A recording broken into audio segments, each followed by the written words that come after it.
Vous avez peut-être déjà vu cette phrase mystérieuse apparaître sur votre écran. Buvez de l'eau de cette façon pour améliorer votre vitalité masculine. Elle brille comme un néon dans la nuit, faisant naître autant de rêves que de doutes. Cette promesse d'un miracle accessible, d'une solution discrète qui tient en une simple gorgée d'eau, peut-elle vraiment transformer la vie d'un homme? Peut-elle raviver cette flamme intérieure, cette confiance en soi que l'on croyait éteinte avec les années? Je vous comprends parfaitement. Vous avez peut-être cliqué sur ce contenu avec un mélange de scepticisme, de curiosité et, osons le dire, une pointe d'espoir. Un espoir discret, parfois presque timide, de retrouver ce qui faisait autrefois battre votre cœur plus fort, le désir, l'intimité, cette connexion profonde avec vous-même. Permettez-moi aujourd'hui de vous tendre la main, non pas pour vous vendre une illusion, mais pour vous accompagner avec la voix d'un professionnel qui a écouté et aidé de nombreux hommes dans votre situation. Oui, l'eau peut vous aider. Pas comme un élixir magique, mais comme un allié silencieux et fidèle, à condition de l'accueillir dans votre quotidien avec attention et intention. Car il ne s'agit pas simplement de boire. Il s'agit d'apprendre à boire consciemment, de réhydrater votre âme autant que votre corps, de retrouver dans chaque verre une manière de vous dire « je prends soin de moi », doucement, patiemment, sans violence. Et cela, croyez-moi, c'est déjà un chemin vers une vitalité plus vivante, plus confiante, plus enracinée. Chapitre 1. La rivière silencieuse. Il y a dans le cœur de tout homme une rivière silencieuse qui cherche à couler librement. Cette rivière, c'est votre circulation sanguine. Et pour qu'elle circule avec souplesse, qu'elle irrigue chaque recoin de votre être, elle a besoin d'un allié précieux, l'eau. Un corps d'homme est avant tout un corps d'eau. On l'oublie trop souvent, mais notre organisme est constitué à près de 60% d'eau. Chez certains tissus comme le cerveau ou les muscles, ce pourcentage peut grimper encore plus haut. Chaque cellule, chaque fibre, chaque battement de votre cœur a besoin d'eau pour exister, pour fonctionner, pour vibrer de vie. Or, la vitalité masculine n'est rien d'autre qu'un miracle de circulation. Lorsque le désir surgit, des signaux sont envoyés, les vaisseaux sanguins se dilatent, le sang afflue dans les tissus concernés. Si tout se passe bien, une énergie douce mais assurée s'installe. Vous vous sentez vivant, connecté à votre propre puissance. Mais imaginez maintenant ce sang épaissi comme un fleuve à sec. Imaginez un système vasculaire qui peine à s'ouvrir, des nerfs fatigués par la déshydratation, un équilibre hormonal perturbé par un terrain trop sec. Le simple fait de manquer d'eau, même légèrement, peut perturber tout ce délicat mécanisme de vitalité masculine. L'ennemi invisible, la déshydratation. Le problème, c'est qu'on ne ressent pas toujours la soif. En vieillissant, notre sensation de soif s'atténue naturellement. Beaucoup d'hommes matures me disent « je n'ai jamais soif et pourtant je bois quand j'y pense ». Hélas, penser à boire ne suffit pas. La déshydratation chronique, même discrète, peut réduire la pression artérielle au niveau périphérique, perturber la production de testostérone, hormone clé du désir masculin, augmenter le cortisol, hormone du stress, qui s'oppose à la vitalité, affecter la concentration, l'humeur et donc la réceptivité au plaisir. Ce que j'observe dans ma pratique, c'est que l'homme qui commence à boire mieux retrouve non seulement une meilleure vigueur intime, mais aussi une clarté dans l'esprit, une forme de légèreté intérieure, comme si l'eau lavait doucement les tensions accumulées. Chapitre 2. Les 5 principes de l'hydratation consciente. Il ne suffit pas de boire beaucoup. Il faut boire justement en harmonie avec les besoins du corps, en respectant son rythme naturel. Voici 5 principes simples mais puissants qui transforment petit à petit le rapport des hommes à leur vitalité et à eux-mêmes. Premier principe, le réveil du corps. Boire un verre d'eau le matin dès le lever semble banal, mais c'est un geste fondateur.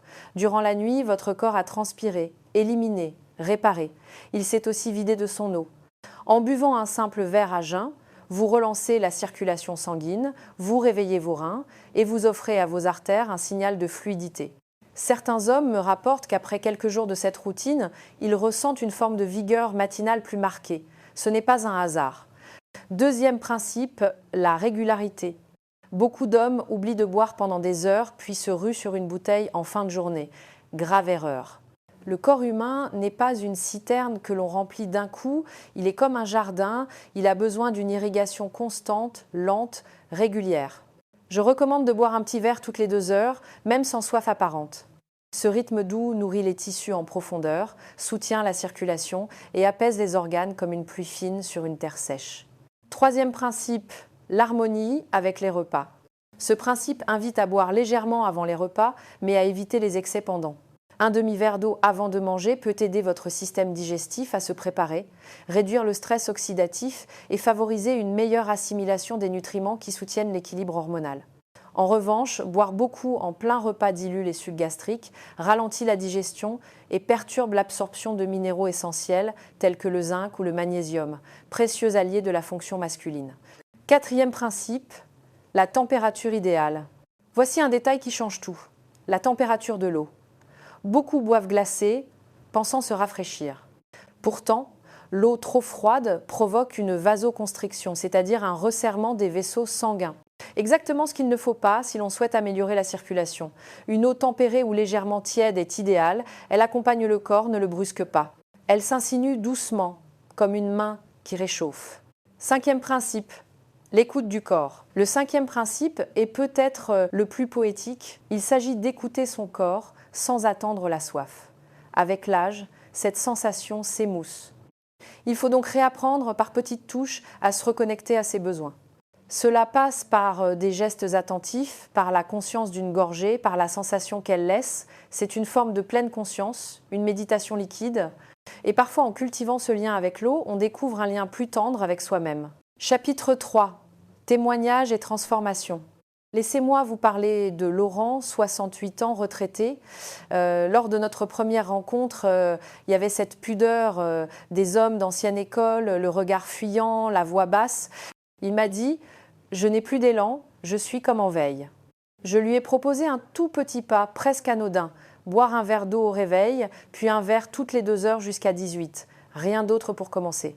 3 semaines plus tard, il est revenu avec un sourire discret. « Je ne sais pas si c'est l'eau, mais je me sens plus vivant. J'ai même retrouvé une vitalité matinale spontanée.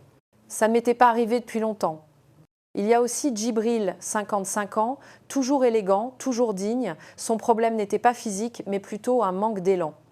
Il me disait « Je me sens sec, docteur, comme un arbre sans sève ». En introduisant de l'eau tiède dans ses rituels du matin et du soir, en ralentissant pour boire, il a progressivement changé son rythme de vie. 3 mois plus tard, il m'a confié « Mon corps recommence à parler et moi je l'écoute ». Ces histoires ne sont pas des miracles, ce sont des rééquilibrages, de petits déplacements dans l'intime, à peine visibles mais profondément fertiles. Chapitre 4. Le point de vue médical.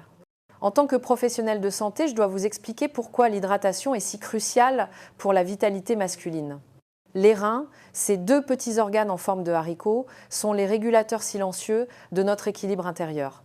Ils filtrent le sang, éliminent les toxines, maintiennent la tension artérielle, équilibrent les électrolytes et sont incroyablement sensibles à la qualité de notre hydratation. Or, une bonne fonction rénale est une condition sine qua non pour un système vasculaire sain et donc pour une vitalité satisfaisante. Ce que nous observons aujourd'hui, c'est que nombre de dysfonctions liées à la vitalité masculine s'accompagnent d'une microdéshydratation chronique, à peine visible sur les analyses classiques mais perceptible à l'examen clinique. Ce sont des hommes qui se plaignent de fatigue, de lourdeur mentale, de performances moins satisfaisantes, moins prévisibles. Et souvent, derrière ces symptômes, on retrouve un terrain asséché au sens propre comme au figuré. Les professionnels modernes savent que la vitalité masculine est une affaire systémique. Elle dépend de la microcirculation, du tonus du système nerveux, du bien-être émotionnel, de la régulation hormonale, et tous ces éléments sont influencés par l'état d'hydratation cellulaire. Chapitre 5. Les bénéfices inattendus. Lorsque je conseille à mes patients de mieux s'hydrater, ils pensent d'abord à leur vitalité masculine, ils espèrent des améliorations spécifiques, mais très vite ils découvrent autre chose, un mieux-être global, diffus, presque imperceptible au début, puis de plus en plus évident. L'un des premiers effets ressentis est une amélioration de l'énergie générale. Beaucoup me disent « je me sens moins lourd, moins engourdi, comme si j'avais désembué ma tête ». Cela n'a rien d'étonnant. L'eau fluidifie le sang, améliore l'oxygénation cellulaire, soutient la fonction cérébrale. Elle aide à lutter contre cette fatigue floue et persistante qui touche tant d'hommes sans raison apparente. La mémoire aussi s'en ressent. J'ai vu des patients qui, sans changer leur alimentation ni leur traitement, retrouvaient une meilleure concentration, une clarté mentale plus stable, simplement en s'hydratant correctement. Le cerveau est l'un des organes les plus sensibles à la déshydratation. Même un manque modéré d'eau peut altérer la transmission neuronale et donc affecter la libido, la confiance, la capacité à se connecter à l'autre. Sur le plan cardiovasculaire, les effets sont tout aussi notables. Une bonne hydratation régule la pression artérielle, favorise la souplesse des artères, diminue le risque de petits spasmes vasculaires.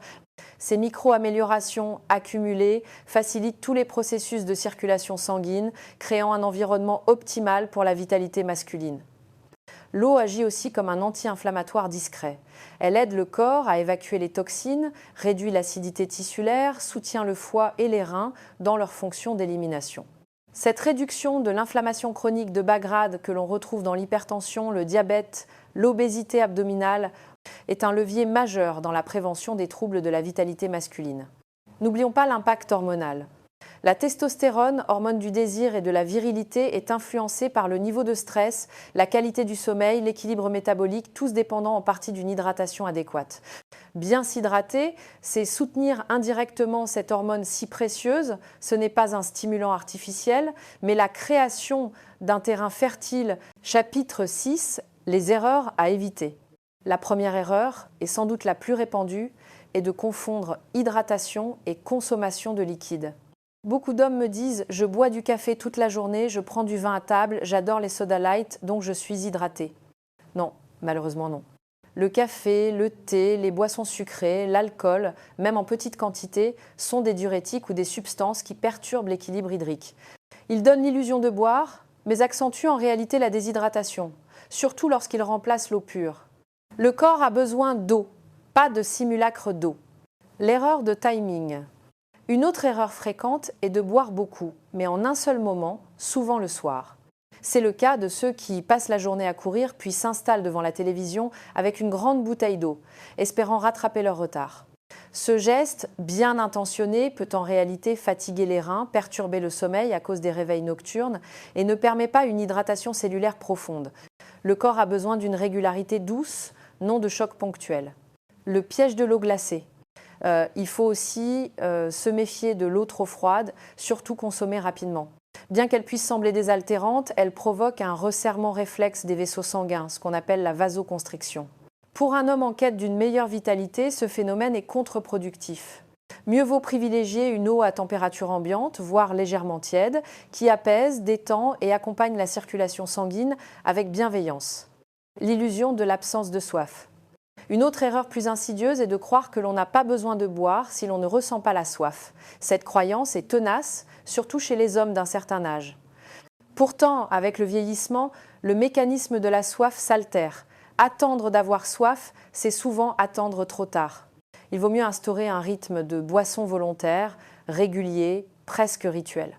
La complexification inutile.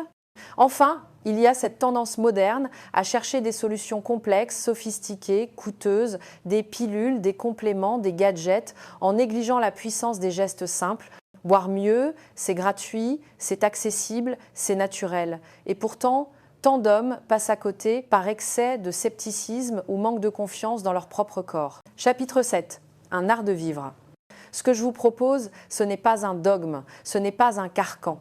C'est une réconciliation douce avec une fonction vitale souvent banalisée, celle de vous nourrir d'eau au bon moment, dans le bon tempo. Et si vous y mettez un peu d'attention, un peu de respect, vous verrez que l'eau, loin d'être fade ou insignifiante, deviendra une complice fidèle, une source silencieuse de renouveau. Boire, c'est vivre, nous le savons tous. Mais boire en conscience, boire en soin, c'est autre chose. C'est un art oublié, presque sacré, que je vous invite à redécouvrir. Un art simple, patient, qui ne demande ni diplôme ni discipline de faire, seulement un peu de présence à soi, un peu de douceur, un peu d'amour. Pas l'amour flamboyant et passionné, non, mais l'amour discret et quotidien. Celui qu'on se donne en se versant un verre d'eau avec tendresse, à la même heure chaque jour. Car boire de l'eau autrement, ce n'est pas seulement hydrater ses cellules, c'est aussi réhydrater des parts de soi que l'on croyait desséchées. L'élan, la joie tranquille, l'élégance du geste. C'est se rappeler sans bruit que l'on mérite d'être bien dans son corps, que la vitalité masculine ne doit pas être un combat mais une conséquence, une réponse naturelle à un corps qui circule, qui respire, qui s'ouvre. Conclusion, une invitation à la renaissance. Je vous invite à faire de chaque gorgée un acte de soin, une manière de vous dire sans mots Je suis encore là, je prends soin de moi. Vous verrez, l'eau ainsi accueillie ne fera pas de miracle spectaculaire, mais elle agira en profondeur. Elle nettoiera, elle assouplira, elle réveillera, et un jour, sans que vous l'ayez guetté, elle vous offrira peut-être ce matin particulier, celui où votre corps vous dira merci à sa manière. Dans ce frémissement oublié, cette vitalité spontanée, vivante, discrète et fière, prenez soin de vous et buvez non pour survivre, mais pour revivre. Je dois vous avouer que plus les années passent, plus je me méfie des promesses tapageuses et plus je reviens aux fondamentaux. Et parmi eux, l'eau me touche profondément.